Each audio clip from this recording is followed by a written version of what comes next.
આજે ખૂબ જ ઓછા સમયમાં એક સરસ મજાનો અલંકાર ભણી લઈએ, યમક અથવા શબ્દાનુપ્રાસ.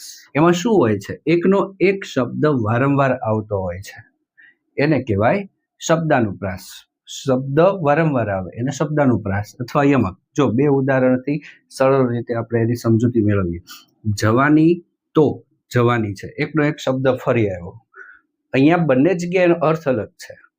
એક છે જવાની, જવાની એટલે આનો અર્થ થાય યુવાની. જવાની છે, અહીંયા અર્થ થાય છે જતી રહેવાની, ટકી રહેવાની નથી. આમ એકનો એક શબ્દ ફરી આવ્યો અને અર્થ અલગ પાડી દીધો, એને કહેવાય શબ્દાનુપ્રાસ. બીજું ઉદાહરણ પણ સરસ છે.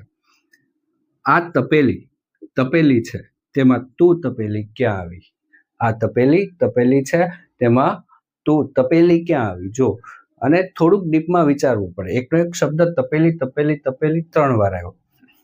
આ તપેલી એટલે કે વાસણ, પાત્ર.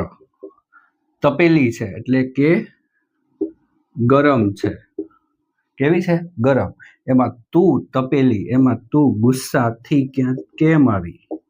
અહીંયા થઈ ગયો ગુસ્સો, આ થઈ ગયું વાસણ, આ તપેલી થઈ ગયું ગરમ, આ થઈ ગયું ગુસ્સો. હવે વાંચો.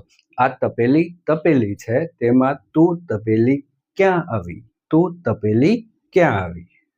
તો આ રીતે એકનો એક શબ્દ વારંવાર આવતો હોય અથવા એકનો એક પ્રાસ વારંવાર આવતો હોય એને શબ્દાનુપ્રાસ કે યમક અલંકાર કહેવાય છે.